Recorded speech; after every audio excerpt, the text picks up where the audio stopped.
The lights on the monitoring station flickered as something impossible appeared on the screens.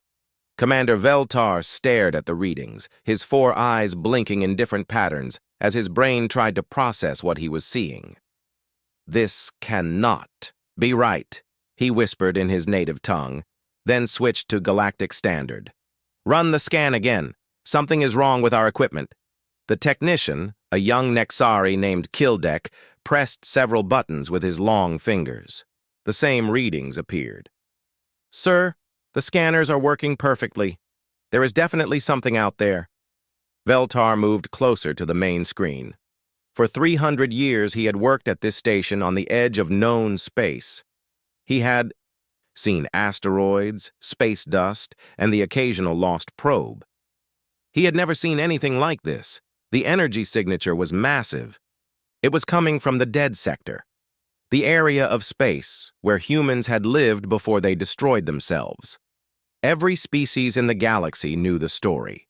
Humans were a violent race who had discovered nuclear weapons and blown up their own planet. The Galactic Council had written them off as another failed civilization. "Sir," Kildek said, his voice shaking, "the signature is moving. It's coming toward us." Veltar felt his stomach drop. Nothing could survive in the dead sector. The radiation levels were deadly. The space was filled with the remains of the human homeworld. Even the Council's most advanced ships could not travel there safely. "How big is it?" Veltar asked. "The readings say it's about 2 kilometers long." "But sir, that's not the strange part." "What do you mean?" Kildek pointed at another screen. "Look at these energy patterns. I've never seen anything like them. It's like the ship is folding space around itself." Veltar studied the readings. In all his years of monitoring space, he had learned to read energy signatures like other people read books. This signature made no sense. It was too clean, too controlled. Most ships left messy energy trails behind them. This ship's energy was perfect, like it was dancing through space instead of fighting it. "Get me Dr. Kethrian," Veltar ordered. "She needs to see this." Dr. Kethrian arrived within minutes. She was the station's chief science officer and the smartest person Veltar knew. Her species, the Thylan, were known for their logical minds and scientific abilities. If anyone could explain what they were seeing, it would be her. "Show me everything," she said as soon as she walked into the room. Veltar pointed at the screens. Dr. Kethrian looked at the readings for several minutes without speaking. Her face grew more confused with each passing second. "This is impossible," she finally said. "These energy patterns suggest faster-than-light travel, but not any kind we know. It's like they're moving through dimensions instead of normal space." "Could it be a council ship?" Kildek asked. Dr. Kethrian shook her head. "No council ship has this kind of technology. This is more advanced than anything we've ever built." The 3 of them watched as the ship came closer. Soon they could see it with their eyes through the station's viewing ports. It was beautiful and strange. The hull was smooth and seemed to shift colors as it moved. Parts of the ship looked solid while other parts seemed to fade in and out of view. "It's slowing down," Kildek reported. "I think it's going to stop near us." Veltar felt his hearts beating faster. In all the protocols he had learned, there was nothing about what to do when an unknown ship appeared from a dead sector. He was supposed to report unusual readings to the Council, but this was far beyond unusual. "Sir," Kildek said, his voice now very quiet, "I'm detecting life signs on that ship, multiple beings. And sir, the readings suggest they're human." Dr. Kethrian laughed, but it was not a happy sound. "That's impossible. Humans have been extinct for 400 years. We all know what happened to them. The ship stopped about 1,000 kilometers from their station. For several minutes, nothing happened. Then, their communication system activated." "Hello there," said a voice in perfect galactic standard. The voice was calm and friendly. "This is Captain Hyunwoo Kim of the Earth ship Determination. We're returning from a mining expedition and noticed your station. Mind if we say hello?" The three aliens stared at each other. Dr. Ketherian was the first to speak. "This is impossible," she whispered. "Humans can't speak galactic standard. They were never part of the council, and they're supposed to be dead." Veltar realized he needed to respond. He activated the communication system with shaking hands. "This is Commander Veltar of Monitoring Station 779. You say you are human?" "That's right," the voice replied cheerfully. "Sorry if we startled you. We don't get many visitors out here. Are you folks having any equipment problems? Your energy readings look a bit unstable." Dr. Ketherian's eyes went wide. "He can read our energy signatures? How is that possible?" Veltar tried to stay calm. "Captain Kim, our records show that humans became extinct approximately 400 years ago. How do you explain this?" There was a pause. Then Captain Kim's voice came back, sounding genuinely surprised. "Extinct? That's news to us. We've been pretty busy exploring the far gardens. Maybe we just haven't been in touch for a while. Time flies when you're having fun, you know." "The far gardens?" Dr. Ketherian whispered. "I've never heard of any region called that." Captain Kim continued talking. "Look, we don't want to cause any trouble. We're just passing through on our way home. But if you want to chat, we'd be happy to have visitors. It gets lonely out here." Veltar looked at Dr. Ketherian. She nodded slowly. "Captain Kim," Veltar said, "we would very much like to meet with you. This is a matter of great importance to the Galactic Council." "The Galactic Council?" Captain Kim sounded interested. "Are they still around? That's great news. We weren't sure what had happened to everyone while we were away." Dr. Ketherian grabbed Veltar's arm. "We need to contact the Council immediately. This changes everything we thought we knew about humans." Veltar nodded. "Captain Kim, we're going to send a message to our government. Would you be willing to wait here while we arrange for some officials to meet with you?" "Of course," Captain Kim replied. "We're not in any hurry. Take your time." The communication ended. The three aliens stood in silence, staring at the human ship floating peacefully in space. 400 years, Dr. Ketherian said slowly. "They've been gone for 400 years, and now they're back with technology we can't even understand." Veltar was already composing his message to the Council. How do you tell the leaders of the galaxy that a species they thought was extinct had returned with impossible technology? Outside the viewing port, the human ship waited patiently, its hull still shifting colors in the starlight. Whatever the humans had been doing in those 400 years, it had changed them into something the galaxy had never seen before. The discovery would indeed alter everything they thought they knew. Ambassador Zixathala had seen many strange things in her long career with the Galactic Council. She had negotiated peace between warring species, explored dangerous regions of space, and met creatures that defied explanation. But she had never been asked to make contact with a species that was supposed to be extinct. Her diplomatic ship, the Peace Seeker, approached the human vessel slowly. Behind her stood her team of experts, military advisor Colonel Renth-Ak, scientist Dr. Mordain, and communication specialist Yvlan. They all stared at the human ship through the viewing window. "It's beautiful," Dr. Mordain said quietly. "Look how it moves. It's like it's swimming through space instead of flying." The human ship was unlike anything in the Council records. Its hull seemed to be made of a material that changed color and texture as they watched. Parts of the ship appeared solid one moment and translucent the next. Energy flowed across its surface in patterns that hurt to look at directly. "Ambassador," Yvlan said, "I'm receiving a communication from the human ship." "Put it through," Zixathala replied. A cheerful voice filled the bridge. "Hello there, Peace Seeker. This is Captain Hyunwoo Kim. Welcome to our neck of space. Please come aboard whenever you're ready. We've got the coffee on." Colonel Renthak frowned. "Coffee? What is coffee?" Dr. Mordain checked his database. "It's an old human stimulant drink. But how do they know we're coming aboard? We haven't asked for permission yet." Ambassador Zix Thala activated the communication system. Captain Kim, this is Ambassador Zix Thala of the Galactic Council. We would indeed like to meet with you and your crew. Fantastic, Captain Kim replied. Dock with our port airlock. Our engineer Da Yun will guide you in. Fair warning, though, we just finished some upgrades, so if your sensors start acting funny, don't worry. It's probably just the quantum manifolds. Settling in. The 4 council members looked at each other. None of them had any idea what quantum manifolds were. Captain, Zix Thala said carefully, we should inform you that our records indicate humans have been extinct for approximately 400 years.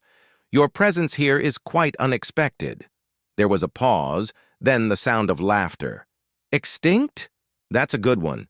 We've just been keeping to ourselves, exploring the far gardens. Maybe we should have sent a postcard, Dr. Mordain whispered urgently to the ambassador. The far gardens appear in no star charts. I have no idea what region of space he's referring to.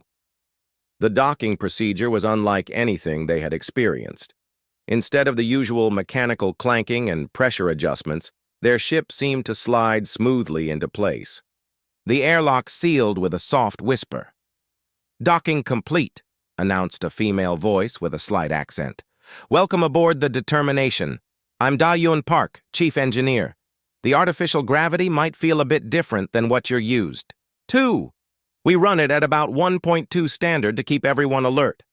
Ambassador Zix Thala led her team through the airlock. The interior of the human ship was a shock. Instead of the cramped, utilitarian corridors they expected from a species known for primitive technology, they found themselves in a spacious, well-lit hallway. The walls seemed to glow with their own light, and the air smelled fresh and clean. Young human woman approached them. She had dark hair tied back in a simple ponytail and wore clothes that looked comfortable rather than formal. She smiled warmly at the alien visitors. You must be the council team, she said. I'm Da Yun. The captain is waiting for you in the main lounge. Follow me. As they walked through the ship, Dr. Mordain's equipment started beeping frantically. He looked at his readings, and his face went pale. Ambassador, he whispered. My sensors are detecting energy patterns I've never seen before. This ship is running on technology that shouldn't exist. Dayun glanced back at them. Sorry about that. We've been tinkering with the power systems. Managed to convince a small star to be our friend, if you know what I mean. Makes the energy flow much smoother. Dr. Mordain stopped walking. You convinced a star to be your friend? What does that mean? Da-Yun shrugged. Controlled stellar. Manipulation. It's not as hard as it sounds once you figure out how to ask nicely. The trick is making sure the star enjoys the conversation. Colonel Renthak grabbed Dr. Mordain's arm. Is she talking about what I think she's talking about? Dr. Mordain nodded slowly. If I understand correctly, they've learned to control the power output of actual stars. That's technology the Council abandoned as impossible thousands of years ago. They entered a large, comfortable room filled with soft furniture and warm lighting. 3 more humans were waiting for them. The man in the center stood up and walked toward them with an easy smile. Welcome aboard, he said. I'm Captain Hyun-Woo Kim. This is my navigator So-Young Choi and our weapons specialist Tae-Min Lee. Ambassador Zix Thala had prepared for this moment during the journey. She had expected to find humans clinging to survival with outdated technology, probably desperate for help. Instead, she found herself facing people who seemed completely at ease and confident. Captain Kim, she said formally, I represent the Galactic Council. We are here to investigate reports of human survival. According to our records, your species destroyed itself in a nuclear war 400 years ago. Captain Hyun-Woo looked genuinely surprised. Nuclear war? Oh, you must be thinking of the old days. Yeah, we had some problems back then, but we sorted things out. We've been busy since then exploring places most folks can't reach. Navigator So-Young spoke up. We're sorry we didn't stay in touch. Time moves differently when you're traveling, through the far gardens. What feels like a few years to us can be decades back in normal space. Dr. Mordain stepped forward. "Excuse me, but what exactly are these far gardens you keep mentioning?" Weapons specialist Tae Min gestured toward a large window. Outside, they could see stars. But there was something wrong with them. They seemed to shift and move in ways that stars shouldn't. "Those are the far gardens," he said. "Regions of space where reality is more flexible. Great for exploration, terrible for keeping track of time. We've been mapping them for the past few centuries." Colonel Renthak looked at his instruments. "My navigation equipment doesn't recognize any of those star patterns. How is that possible?" So Young smiled. "That's because you're looking at stars from 17 different dimensions. The far gardens exist in multiple layers of reality at once. Makes for beautiful views, but it's murder on standard navigation equipment." Ambassador Zixathala felt her understanding of the universe shifting. Everything she thought she knew about space travel, about technology, about the limits of what was possible, was being challenged by these cheerful humans. "Captain," she said slowly, "we need to understand what happened to your people. The Council believed you were extinct. We need to know where you've been and what you've learned." Captain Hyunwoo's expression became more serious. "Ambassador, we'd be happy to share what we know, but I should warn you, some of what we've discovered might be hard to believe. The universe is a much stranger place than most people realize." Dayun brought them drinks that steamed and smelled wonderful. Dr. Mordain examined his cup carefully before taking a sip. His eyes widened in surprise. "This is delicious," he said. "What is it?" "Coffee," Dayun replied. "With a few improvements we picked up during our travels. The beans are grown in soil from 7 different dimensions, gives it a unique flavor." Ambassador Zixathala realized that everything about this encounter was beyond her training. These humans weren't survivors of a dead civilization. They were explorers who had been to places the Council didn't even know existed. They had technology that made the Council's most advanced ships look primitive. "Captain Kim," she said, "I think we need to have a very long conversation." Lieutenant Da-un stared at the alien communication network through her computer interface. After months of careful infiltration, human cyber warfare specialists had gained access to military communications across all 3 major alien factions. Now came the fun part. "Beginning intelligence poisoning operation," she reported to her team leader, Commander Wu Jin. Da-yun's fingers moved across her keyboard with practiced precision. She inserted false reports into Vorthak military communications. A phantom Christek fleet approaching their border. Supply convoys that didn't exist. Troop movements that were completely fabricated. At the same time, her colleague Lieutenant Jae Min was feeding similar false information to the Christek Dominion. Non-existent biological collective ships massing for attack. Fake intelligence about Vorthak's secret weapons. Made-up reports of alien species joining their enemies. "How long before they notice the deception?" Wu Jin asked. "They won't," Da-un replied confidently. "We're not changing their communications. We're adding new ones that look completely authentic. Each fake message is designed to confirm what they already suspect about their enemies." The psychological warfare was subtle, but devastating. The aliens were already paranoid from years of fighting each other. The human-generated false intelligence fed that paranoia, making each faction believe their enemies were stronger and more aggressive than they actually were. Within days, the effects became visible. Vorthak Admiral Taemin received reports of Christek ships in sectors where no Christek forces actually existed. He responded by pulling ships from other areas to defend against the phantom threat. This left real Vorthak positions vulnerable to actual Christek attacks. The Christek leaders fell for the same trick. They diverted their forces to counter imaginary threats, leaving their genuine strategic positions weakened. The biological collective, reading the false communications between their enemies, launched preemptive strikes against targets that turned out to be heavily defended. But the humans weren't satisfied with just false intelligence. Commander Wu Jin led a different kind of operation. his stealth ships began conducting surgical strikes against isolated alien outposts. "Target confirmed," reported his tactical officer, Lieutenant Min Seo. "Vorthak listening post, 47. Personnel? Minimal defenses." Wu Jin's destroyer approached the small station completely invisible. The aliens had no idea death was approaching them.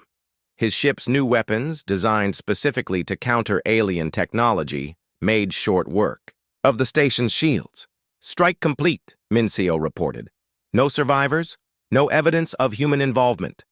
The listening post simply vanished. Its last transmission cut off mid-sentence.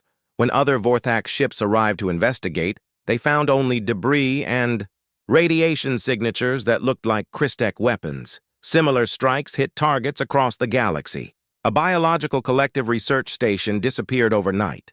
A Christek mining facility was destroyed with weapons that appeared to be Vorthak in origin. Small alien outposts were systematically eliminated by an enemy that left no trace. Dr. Hyun-woo monitored alien communications to measure the psychological impact. The results exceeded his expectations. "Paranoia levels are off the charts," he reported to Captain So-young. "Alien commanders are reporting ghost ships and phantom attacks. They're starting to believe their enemies have developed new stealth technology." "How are they responding?" So-young asked. "Each faction is convinced the others have gained a significant technological advantage," Hyun-woo explained. "They're accelerating their own research programs and pulling ships from defensive positions to launch preemptive attacks. The galaxy was descending into chaos, and the aliens were doing it to themselves. Every human operation was designed to look like the work of other aliens. Every false intelligence report confirmed existing suspicions. Every mysterious attack pointed toward one of the alien factions as the culprit. Engineer Yoon-ji had been developing new weapons based on captured alien technology. Her latest creation was particularly nasty.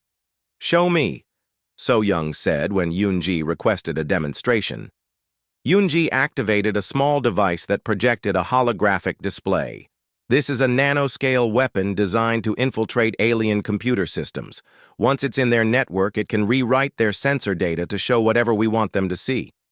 Such as enemy fleets where none exist, weapon signatures that point to their rivals, communication intercepts that suggest their allies are planning to betray them."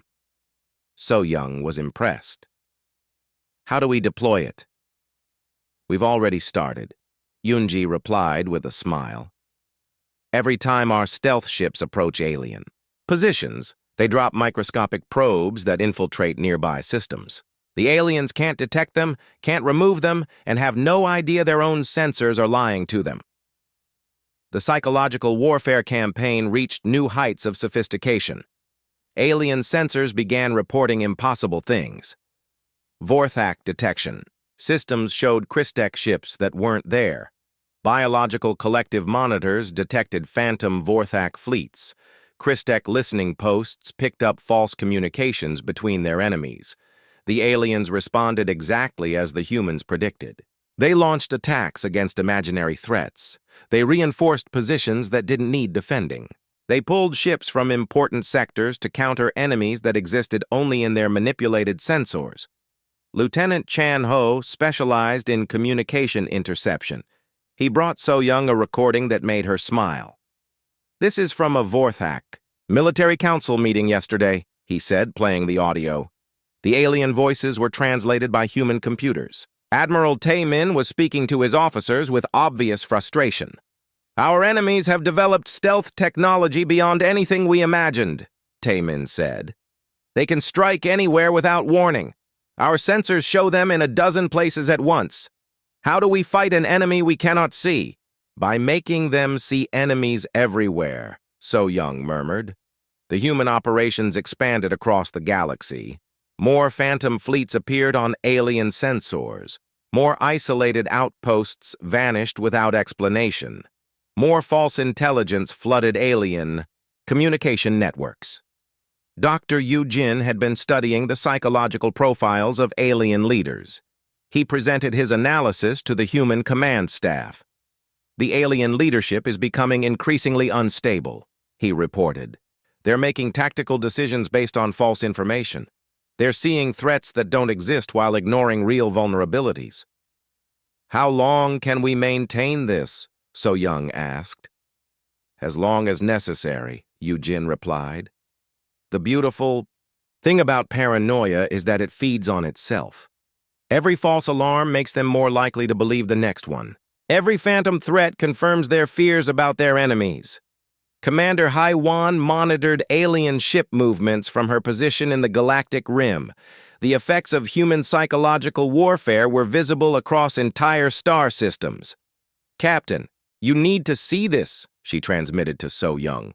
The Christek Dominion just pulled 3 full fleets from their core territories to counter a Vorthak offensive that doesn't exist. Meanwhile, the actual Vorthak fleets are attacking completely different targets. So Young studied the tactical displays. Alien military movements had become completely chaotic. Fleets were chasing phantoms while real threats went undefended. Supply lines were disrupted as ships were diverted to counter imaginary attacks.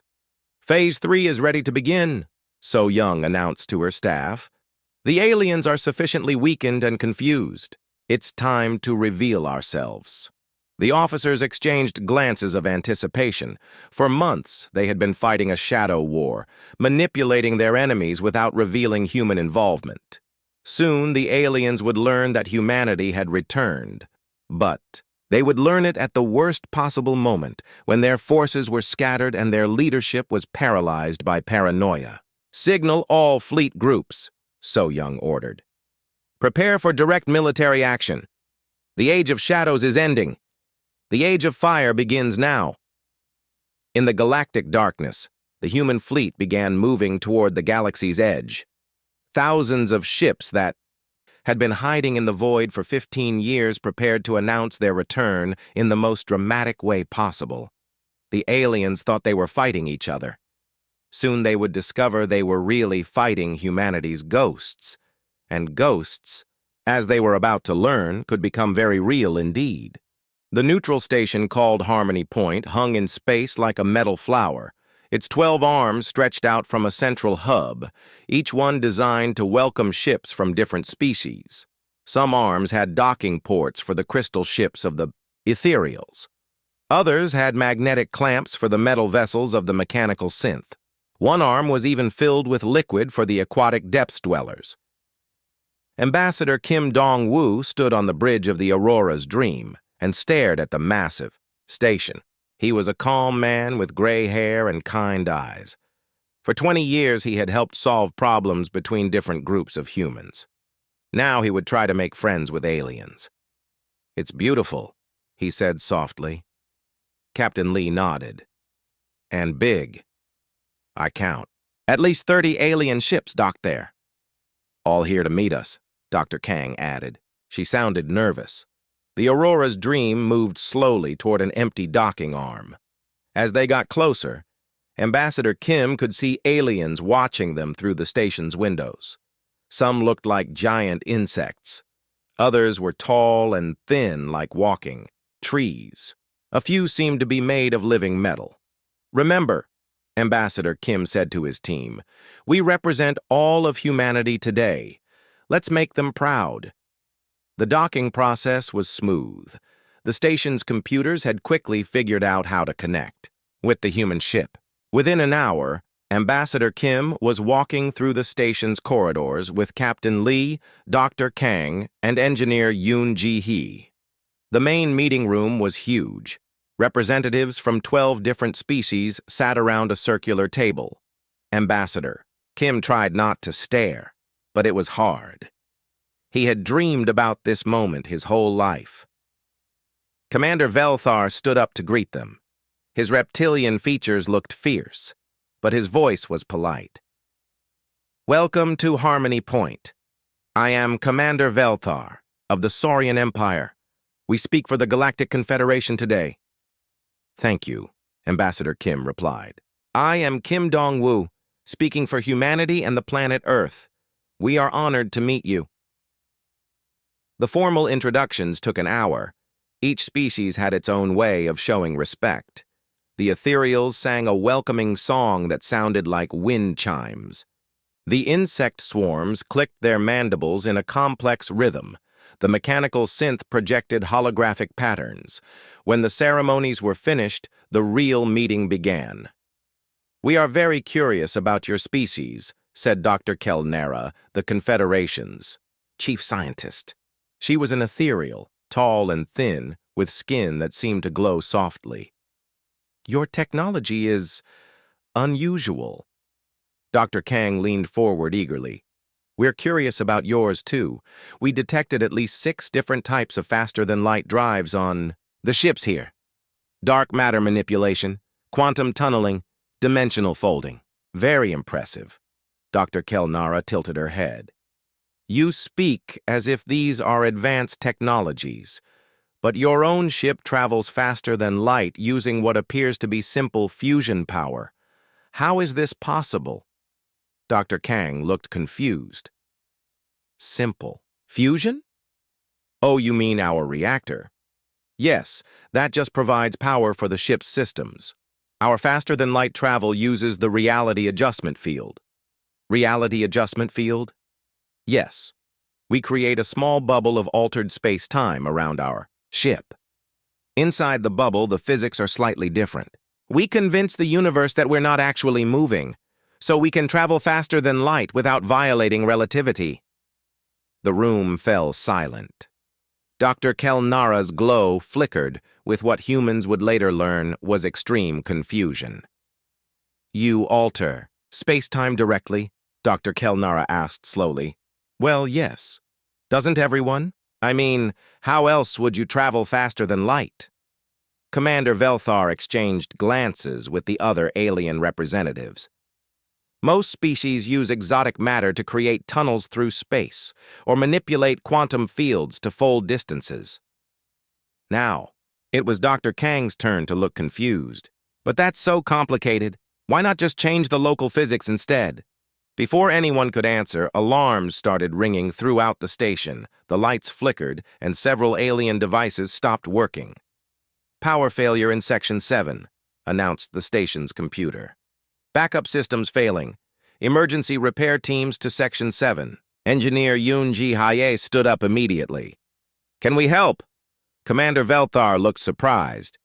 "You have experience with our technology?" "Well, no, but energy is energy. Mind if I take a look?"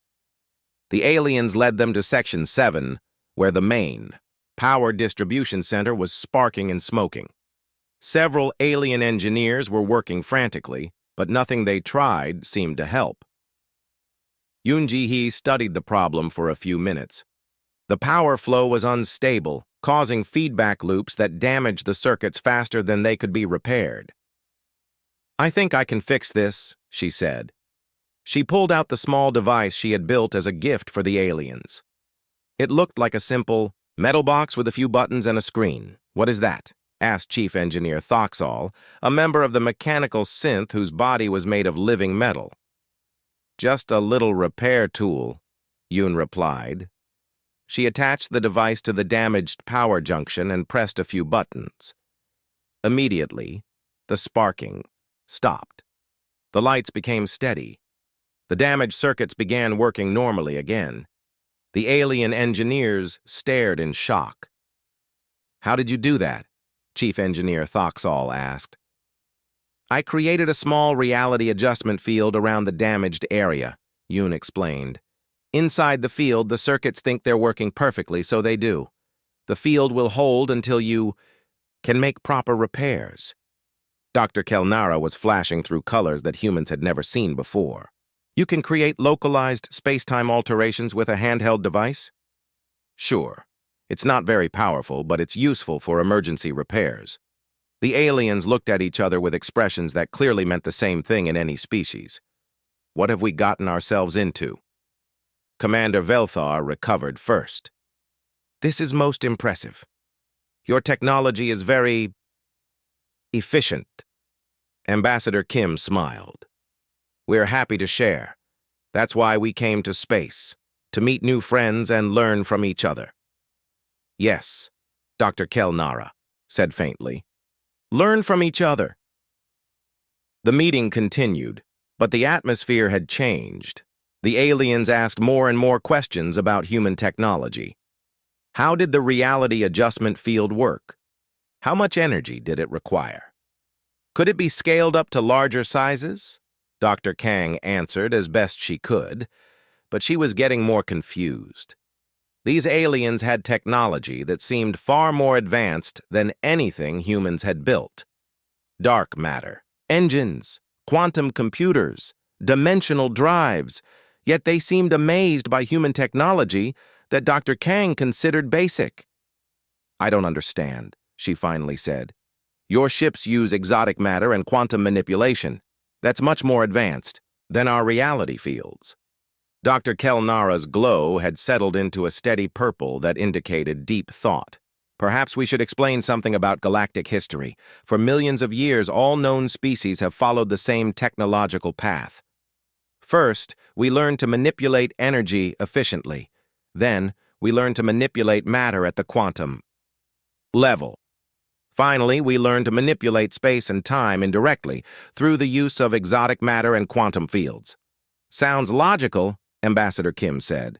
"Yes, but your species appears to have developed direct space-time manipulation without first mastering energy and matter manipulation to our level. This should be impossible." Engineer Yoon looked puzzled. "Why impossible? Space-time is just another thing to work with, like metal or electricity." The aliens exchanged looks again. Captain Lee was beginning to understand that something very unusual was happening. "Are you saying that humans do something differently than other species, Commander?" Velthar chose his words carefully. "It appears that humans have a unique approach to understanding the universe, an approach that we have never encountered before." "Is that bad?" Ambassador Kim asked. "No," Dr. Kelnara said quickly. "Not bad. Just unexpected. Very unexpected." As the meeting continued, more alien scientists arrived at the station. Word was spreading through the galaxy that the new species called humans had technology that defied everything the Confederation thought they knew about physics. Some aliens were excited by the possibilities. Others were worried about the implications. A few were scared about what this might mean for the balance of power in the galaxy. But all of them agreed on one thing. First contact with humanity was going to change everything. Engineer Yoon packed up her repair tool, unaware that the small device was already being discussed in emergency sessions across half the galaxy. Dr. Kang prepared to give more presentations about human science, not knowing that her simple explanations were causing physics professors to question everything they had taught for centuries, and Ambassador Kim planned the next steps for human-alien relations, not realizing that humanity had just announced itself as the most technologically advanced species in the galaxy. The meeting at Harmony Point was supposed to be a simple first contact. Instead, it had become the moment when the galaxy discovered that everything they thought they knew about technology was wrong. Dr. Moon Jae-sung stood before the largest gathering of alien scientists in galactic history. The main auditorium of Harmony Point had been expanded 3 times to fit everyone. Representatives from 47 different species filled the seats, all wanting to understand human technology. Dr. Moon was a thin man with gentle eyes and messy hair. He taught physics at Seoul University back on Earth. He had come to space hoping to learn about alien science. Instead, he found himself trying to explain human science to aliens who thought it was impossible. "Thank you all for coming," he began. "I will try to explain how human faster-than-light travel works." The audience was completely silent. Dr. Kelnara sat in the front row, her ethereal glow dim with concentration. Commander Velthar's yellow eyes never left Dr. Moon's face. Even the insect swarms had stopped their constant clicking. Dr. Moon activated his presentation. A simple hologram appeared, showing a human ship surrounded by a faint bubble. "This is our reality adjustment field," he said. "We create it by sending specific vibrations through the fabric of space-time itself." A hand shot up from the audience. Dr. Corinth, the Confederation's top physicist, could not wait to ask his question. How do you generate these vibrations? With harmonic resonators, Dr. Moon replied. We've discovered that space-time has natural frequencies, like a musical instrument. If you know the right notes to play, you can make it vibrate in different ways. Dr. Corinth's blue skin turned pale. You treat space-time like a musical instrument? Well, yes. Doesn't everyone? The auditorium erupted in excited chatter. Dr. Moon waited for quiet, then continued. Once we create the field, we can alter the local physics inside it. We convince space-time that our ship is not actually moving. Instead, we make space itself move around us. Professor Zelkind, the expert on exotic matter, raised his tentacled arm. This requires enormous amounts of energy. How do you power such a field? Dr. Moon looked confused by the question. It doesn't require much energy at all. The field mostly maintains itself once it's started. We just need to make small adjustments to keep it stable. How much energy? Professor Zelkind insisted. Dr. Moon did some quick calculations in his head. About 12 megawatts for a ship the size of the Aurora's Dream. The alien scientists started talking loudly among themselves. 12 megawatts was nothing.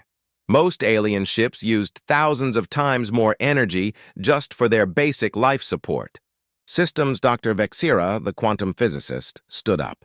Dr. Moon, what you're describing violates several fundamental laws of physics. The energy required to alter space-time should be enormous. You would need the power output of a star. I understand your confusion, Dr. Moon said politely. But you're thinking about it wrong. We don't fight against space-time. We work with it. We ask it to change. And it does. You ask it to change? Dr. Moon realized he was not explaining this well. He tried a different approach. Think of space-time like water in a stream. Most species try to swim against the current.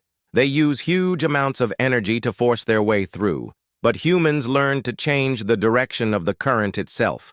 We don't fight the water. We convince it to flow where we want to go. The audience was completely silent now. What Dr. Moon was describing sounded less like science and more like magic. Captain Shin Yu-jin had been waiting backstage during the presentation. Now Dr. Moon called her forward. Captain Shin will demonstrate our technology, Dr. Moon announced. Captain Shin was a small woman with confident eyes and steady hands. She carried a device that looked like a metal briefcase. This is a portable, reality adjustment generator, she said. Much smaller than the one on our ship, but it works the same way. She opened the case and activated the device. Immediately, a small area of space around the device began to shimmer. I have created a localized field where the physics are different, Captain Shin explained. Watch this. She took a metal ball from her pocket and threw it toward the shimmering area. Instead of following a normal curved path, the ball suddenly stopped in midair, hung there for a moment, then gently floated to the ground. The alien scientists gasped. Inside the field, I convinced gravity to work differently, Captain Shin said. The ball thinks it weighs almost nothing. Dr. Corinth stood up so fast he knocked over his chair. That's impossible. You can't just change the gravitational constant. We're not changing it, Captain Shin replied. We're creating a small area where space-time believes gravity works differently. The ball experiences what it expects to experience. She turned off the device. The shimmering disappeared, and normal physics returned to the area. How? Dr. Vexira whispered. Dr. Moon stepped forward again. The key is understanding that space-time is not rigid, it's flexible. It responds to information. If you can convince it that the rules are different in a small area, it will follow those rules. But how do you convince space-time of anything? Dr. Kelnara asked. Her glow was cycling through colors rapidly, showing extreme agitation. Through consciousness, Dr. Moon said simply. The auditorium exploded. Aliens were shouting questions. In dozens of languages. Some were arguing with each other. Others were frantically taking notes. Dr. Moon waited for quiet, then continued. Human consciousness appears to have a unique relationship with space-time. We can sense its natural frequencies. We can communicate with it directly. Other species try to force space-time to obey their will. Humans ask it politely to change, and it usually agrees. Commander Velthar's voice cut through the noise. Are you saying that human technology requires human consciousness to operate? Yes, exactly, Dr. Moon confirmed. Our reality adjustment fields only work when operated by humans. The technology is not just about the machines. It's about the partnership between human minds and space-time itself. This revelation sent shock waves through the galaxy. If Dr. Moon was right, then human technology could not simply be copied. It required human operators. Dr. Cho Yun-ji, who had been listening from the back of the auditorium, stepped forward. She was a specialist in consciousness research. I have been studying this phenomenon since we left Earth, she said. Human consciousness evolved differently than that of other species. We developed pattern recognition abilities that allow us to perceive the underlying structure of space-time directly. What do you mean? Dr. Kelnara asked. Most species see space-time as empty nothingness between objects. Humans see it as a living, responsive medium. We can feel its moods, sense its preferences, detect its natural rhythms. Dr. Cho activated her own device, a scanner that measured brain activity. She pointed it at Dr. Moon. When Dr. Moon operates our technology, specific areas of his brain become active. These are areas that process intuition, pattern recognition, and spatial awareness. The same areas that human artists use to create music or poetry. The implications were staggering. Human technology was not just advanced science, it was art. It was intuition. It was a form of communication between human consciousness and the universe itself. Professor Zelkind raised another question. If this is true, how did humans discover this ability? Dr. Moon thought about it. I think we always had it. Human stories and myths are full of people who could bend reality with their will. We called it magic, but maybe it was just early science. When did you start using it for space travel? About 50 years ago, a human scientist named Dr. Park was working on faster-than-light travel. He was getting frustrated because all the conventional methods required too much energy. One night, he got angry and shouted at his equipment, telling it to work properly. And it did. The alien scientists looked at each other in amazement.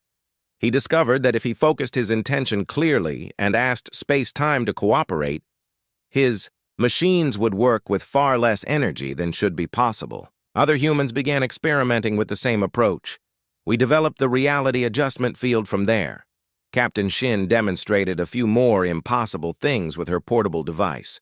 She made water flow upward.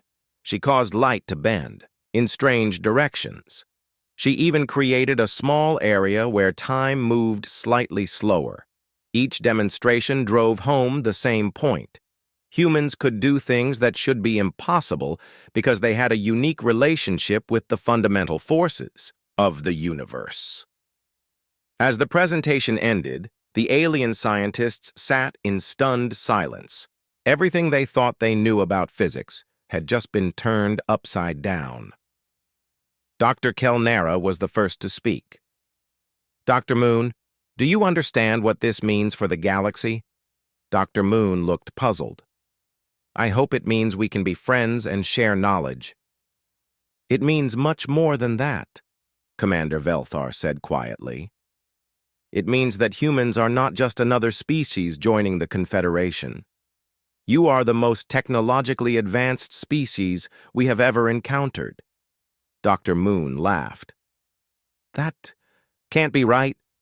Your ships use dark matter and quantum manipulation. That sounds much more advanced than our simple reality fields. Your simple reality fields, Dr. Corinth said in a shaky voice, do things that our most advanced technology cannot even attempt. As the aliens filed out of the auditorium, they carried with them the knowledge that would change the galaxy forever. Humanity was not a primitive species that had stumbled onto space travel. They were masters of space-time itself, with abilities that bordered on what other species could only call magic. The news spread across the galaxy like wildfire.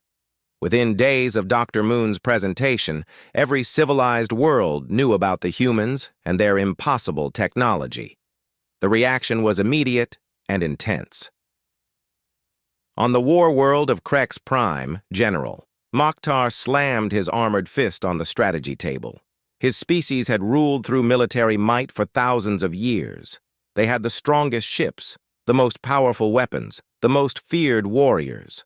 But now there was a species that could bend reality itself. How many ships do they have?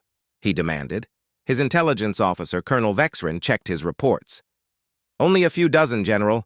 They appear to be a young spacefaring species. Good. We can overwhelm them with numbers. General, with respect, their technology could make our weapons useless. If they can alter space-time, they might be able to make our shots miss or turn our own weapons against us. General Mokhtar's eyes glowed with red anger. Then we take their technology for ourselves. Prepare the fleet. We attack before they can build more ships. Meanwhile, on the crystal cities of the Ethereal Collective, the response was very different. The Ethereals were peaceful beings who valued knowledge above all else. They saw the humans as the greatest discovery in galactic history. We must learn from them, declared Elder Sileneth, her crystalline body glowing with excitement. Imagine what we could accomplish if we understood their methods. But Elder, said Scholar Kendara, their technology appears to require human consciousness. We may not be able to use it ourselves. Then we must study human consciousness. We must understand how their minds work differently from ours. The mechanical synth had a more practical reaction. They were beings of living metal who valued efficiency above all else. Human technology was incredibly efficient. We must form an alliance, calculated Prime Unit Zex-7. Human technology could solve many of our energy problems. Their reality adjustment fields use almost no power. Agreed, responded Secondary Unit Cole 3. We should offer them resources in exchange for knowledge. But not all reactions were positive. On the trading worlds of the Merchant Guild, panic was spreading. The Guild's power came from controlling the flow of exotic matter needed for faster-than-light travel. If humans could travel without exotic matter, the Guild would lose everything. We must stop this, declared Trademaster Vilgax. If human technology spreads, our entire economy will collapse. How do we stop it? Asked his assistant. We make sure it doesn't spread. We convince the other species that human technology is dangerous. On Earth, Lieutenant Colonel Han Min-ho was dealing with a very different problem. Reports were coming in from across the galaxy. Some alien species wanted to be friends, others wanted to trade, a few seemed to be preparing for war. We need to be ready for anything, he told his staff at the newly created Human Space Defense Command. Dr. Moon's presentation may have made us some enemies. His aide, Major Pak Sung-ho, looked worried. We only have 37 ships, Colonel.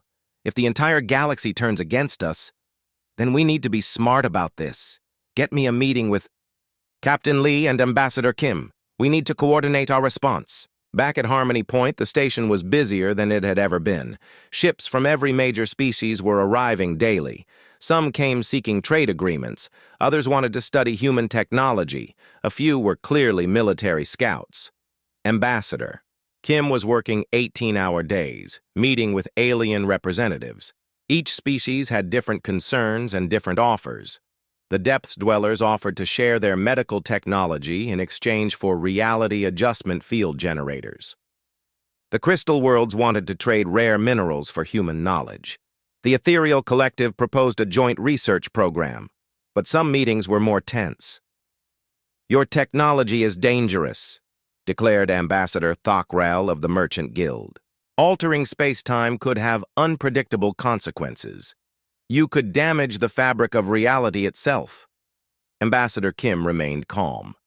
We've been using this technology for 50 years. We've had no problems.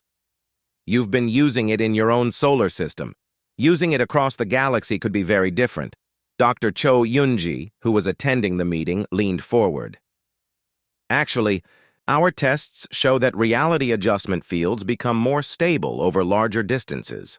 The galaxy-wide space-time medium has more inertia than local space. Ambassador Thokral's multiple eyes blinked in confusion. Galaxy-wide space-time medium? Yes. Space-time is not uniform. It has currents and flows, like an ocean. The galactic center acts like a huge whirlpool, creating stable patterns throughout the galaxy. Our fields work with these patterns, not against them. This was news to the alien scientists. They had never thought of space-time as having large-scale structure. The meeting with the Krex Empire was even more difficult. "We demand access to your technology," declared War Speaker Drakmol. His armor was covered with weapons, and his voice sounded like grinding metal. "We're happy to share knowledge with peaceful species," Ambassador Kim replied carefully. "Are you calling the Krex Empire non-peaceful?"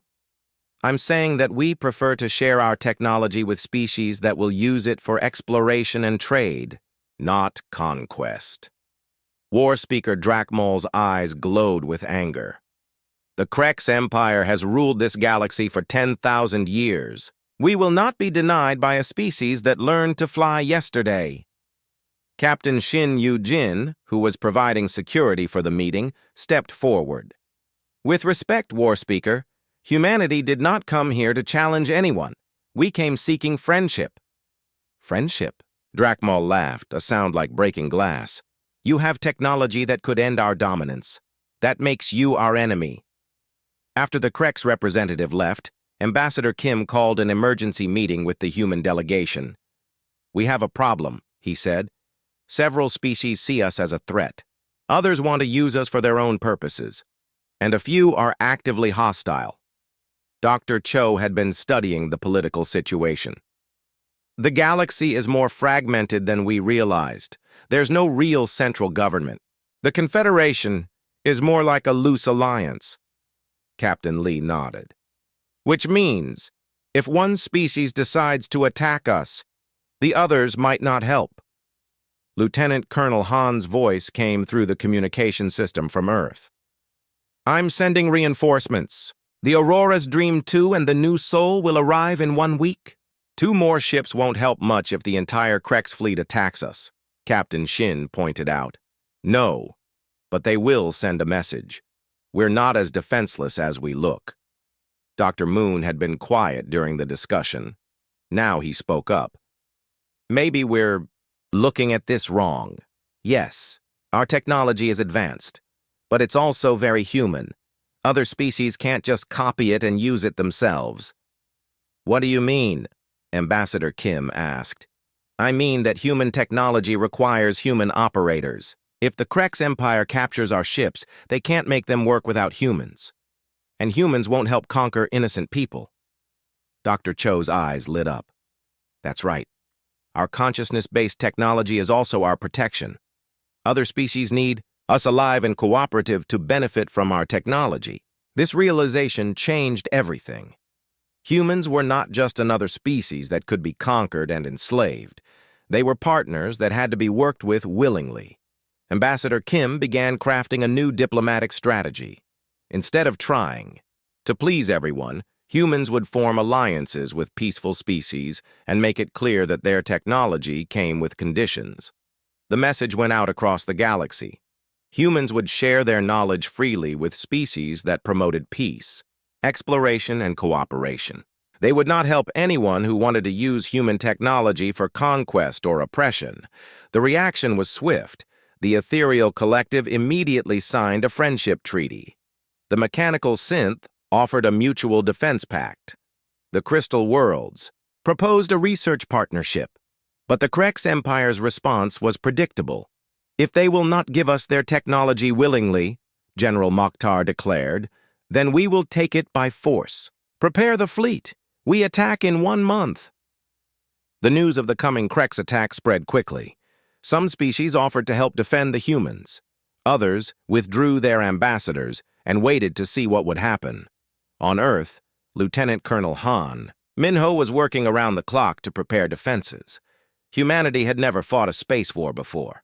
They were about to learn if their reality-bending technology was as effective in combat as it was in exploration. Dr. Cho made a disturbing discovery during her research. "I've been studying the historical records from the station's databases. There are references to an ancient species called the Precursors.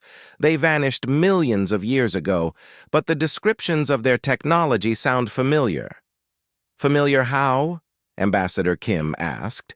"They could manipulate reality directly. They didn't use exotic matter or quantum tunnels. They just changed things by willing them to change."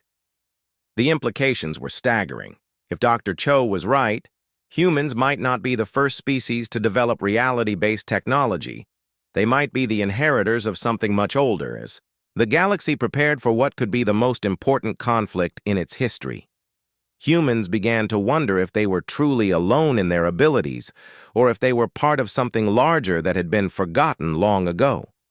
The stage was set for a confrontation that would determine not just humanity's place in the galaxy, but the future of galactic civilization itself. Dr. Lim Sung-ho had spent his entire career digging through the ruins of dead civilizations. As Earth's leading archaeologist, he had uncovered Roman cities, Mayan temples, and prehistoric settlements. But he had never expected to be digging on an alien world. The planet was called Keth-Maran by the locals, though its original name was lost to time. It orbited a dying star in a forgotten corner of the galaxy. The ethereal collective had found it centuries ago, covered in the ruins of a civilization so old that even their advanced dating methods could barely measure its age. 5 million years, Dr. Lim muttered as he studied the readings from his scanner. "Maybe 6 million. This place is ancient." His team included both humans and aliens. Dr. Kelnara had volunteered to help, bringing with her the most advanced archaeological equipment the ethereal collective possessed. Several mechanical synth units provided muscle for moving heavy stones. Even a few representatives from the crystal worlds had joined the expedition. "Why are we here again?" asked Unit Cole 3, the mechanical synth who was carefully lifting a massive stone block. "Because," Dr. Lim explained for the 10th time. Dr. Cho found references in the galactic databases to a species called the Precursors. Their technology sounds similar to human technology. "And you think we'll find evidence of them here?" "I hope so. If humans aren't the only species who can manipulate reality directly, it changes everything we know about our place in the galaxy." The ruins were unlike anything Dr. Lim had ever seen. The buildings were made of a material that looked like metal but felt like stone. The architecture followed no pattern he recognized. Doorways were circular, triangular, or shaped like complex curves. Some rooms had floors on the ceiling. Others seemed to exist in more than 3 dimensions. "This place hurts my head," complained Scholar Venthai from the crystal worlds. Her crystalline body was flashing warning colors. "Mine too," Dr. Lim admitted. "It's like the people who built this thought about space differently than we do." Dr. Kelnara was using her advanced scanners to map the ruins. "I'm detecting energy signatures deep underground. Something is still active down there." They found the entrance to the underground complex behind what looked like a fountain made of impossible angles. The water flowed upward in spirals, defying gravity in ways that made the alien scientists very uncomfortable. "That's definitely reality manipulation," Dr. Lim said. "The water thinks it's supposed to flow that way." The underground passages were lit by a soft glow that seemed to come from the walls themselves. The light had been burning for millions of years without any visible power source. As they went deeper, they found more evidence of advanced technology. Rooms where gravity pointed in different directions. Corridors that were longer on the inside than the outside. Chambers where time moved at different speeds. "This is incredible," Dr. Kelnara whispered.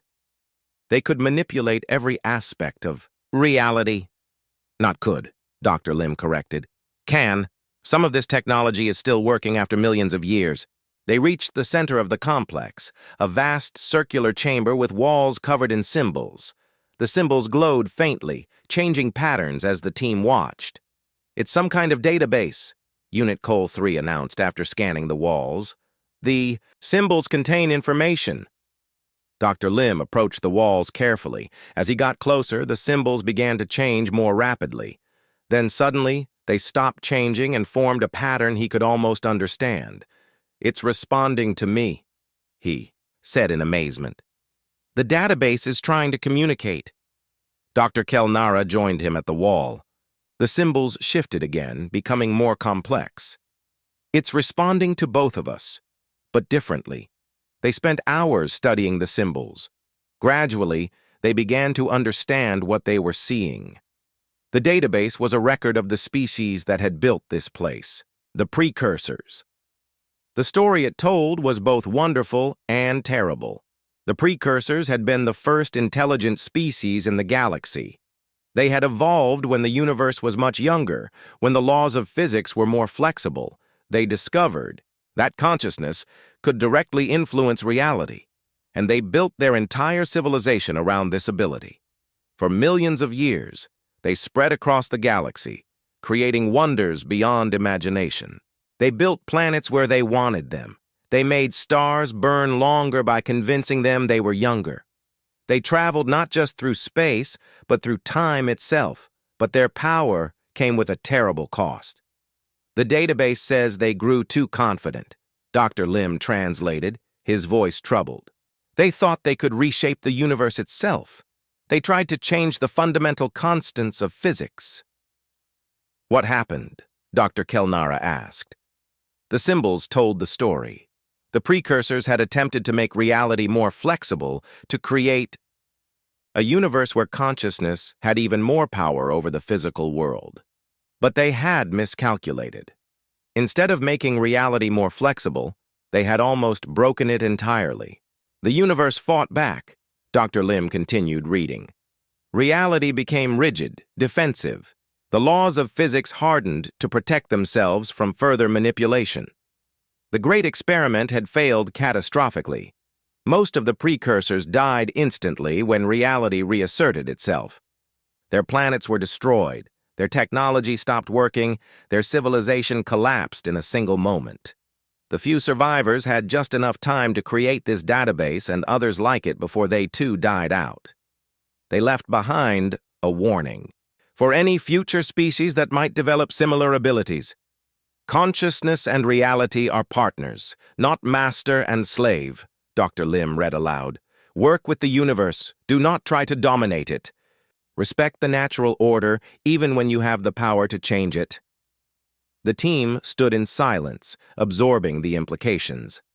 The precursors had been more advanced than even current humanity. They could manipulate time itself, but their power had ultimately destroyed them. "There's more," Dr. Kelnara said, pointing to another section of symbols. "They predicted that other species would eventually develop reality manipulation abilities. The database described what would happen when such species appeared. The universe would test them the same way it had tested the precursors. If they used their power wisely, working with reality instead of against it, they would be allowed to keep their abilities. If they tried to dominate the universe the way the precursors had, they would be destroyed. "It says the test is automatic," Dr. Lim translated, "built into the structure of reality itself. Every species that develops consciousness-based technology faces the same choice, cooperation or domination." Unit Cole 3 processed this information with mechanical precision. This explains why humans succeeded where the precursors failed. Human technology works with space-time instead of trying to control it. Dr. Kelnara's glow was very dim, indicating deep thought. But it also means that humanity could face the same test the precursors failed. The database had one final revelation. The precursors had not been the only species to develop reality manipulation. Over the millions of years since their fall, several other species had discovered similar abilities. Most had failed the test and destroyed themselves. A few had passed and transcended to levels of existence beyond physical reality. That's why the galaxy doesn't have this technology, Dr. Lim realized. Every species that develops it either destroys itself or moves beyond the need for physical existence. Except for humans, Dr. Kelnara added quietly. So far, Dr. Lim corrected, we haven't faced the real test yet.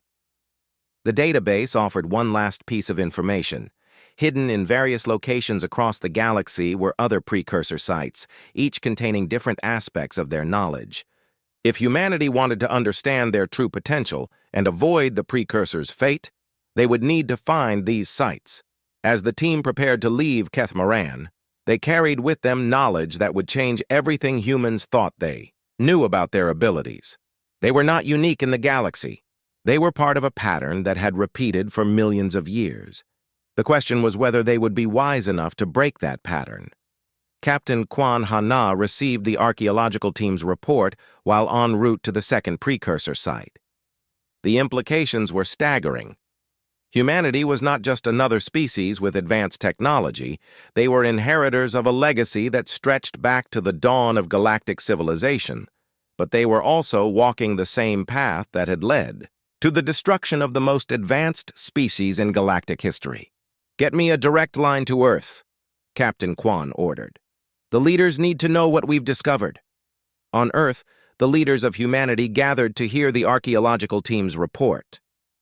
President Chen Wei-ming, Admiral Bai Jun-sik, and Dr. Moon all listened in stunned silence as Dr. Lim described the precursors and their fate. "So we're not the first," President Chen said quietly. "No," Dr. Lim confirmed.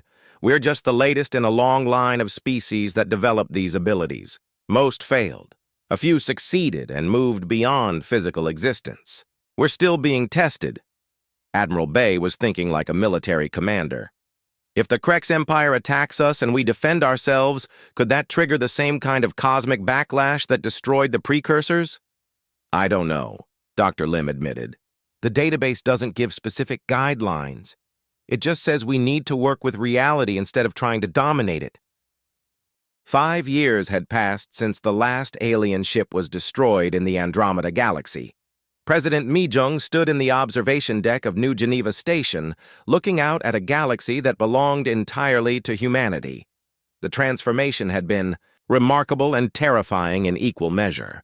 Where once dozens of alien civilizations had competed for resources and territory, now there was only human expansion. Earth had been rebuilt from its asteroid fragments, restored to a living world through technology that combined human engineering with captured alien science. New cities rose on every habitable planet, populated by humans who had never known what it meant to fear alien invasion. "The population reports, Madam President," said Director Jun-suk as he entered the observation deck. Mi-jung accepted the data pad and studied the numbers. 43 billion humans now lived throughout the galaxy, spread across thousands of worlds that had once belonged to other species. The evacuation ships that had fled into the galactic void 15 years ago had become the seeds of the largest human expansion in history. "Any signs of resistance from the preservation zones?" she asked. "Minimal," Jun-suk replied. "The surviving alien populations remain cooperative. They understand their situation." Mi-jung nodded. Not every alien in the galaxy had been eliminated during the war. Small populations had been preserved on isolated worlds, maintained as living museums of what the galaxy had been before humanity claimed it. These aliens lived under careful human supervision, their numbers controlled, their technology limited to pre-spaceflight levels. It was a mercy the aliens had never shown to humanity, but it was also a reminder of what happened to species that threatened human beings. Admiral Tae-ho approached from the station's command center.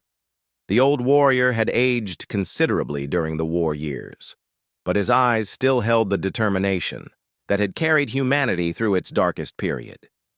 "Madam President, we've detected something you need to see," he said. Mi-jung followed him to the command center, where a massive holographic display showed the galactic map. Most of it glowed blue. indicating human-controlled territory. But at the edge of the display, new contacts were appearing. Long-range sensors have detected organized signals from the Magellanic Clouds, Taeho explained. The pattern suggests advanced technology and large-scale civilization. Mi-jung studied the signals with growing interest. Another galaxy with intelligent life? Multiple species, from what we can determine, reported Captain So-young, who now served as Director of Galactic Intelligence.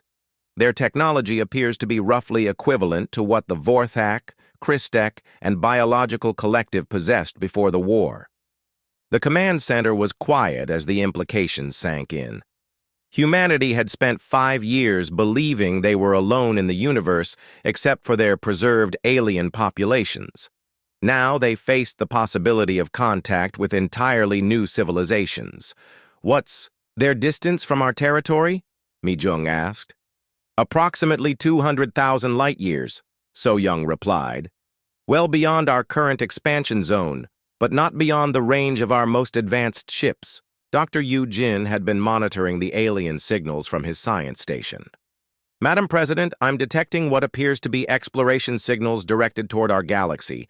They may be planning to make contact. Mi-jung exchanged glances with Admiral Taeho. Both of them remembered the last time aliens had made contact with humanity. That contact had led to 15 years of exile, a galactic war, and the extinction of billions of intelligent beings. What are our options? Mi-jung asked. Taeho activated tactical displays showing human military capabilities. We have approximately 12,000 warships equipped with technology that incorporates the best of human and alien innovation. Our weapons are specifically designed to counter the types of technology these new signals suggest. Could we reach them before they reach us? Mi-jung asked. Easily, Taeho confirmed.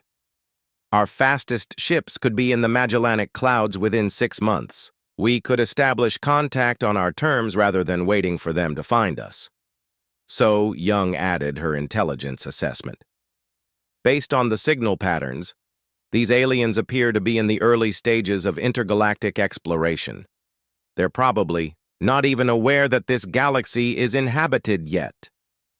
Mi-jung studied the displays, remembering the lessons humanity had learned 15 years ago. The aliens had tried to destroy humanity because they saw humans as a threat to galactic peace. Now humanity possessed technology and capabilities that made them far more dangerous than they had ever been before. Director Jun-suk, what's the status of our alien preservation populations? She asked. Stable and contained, he replied.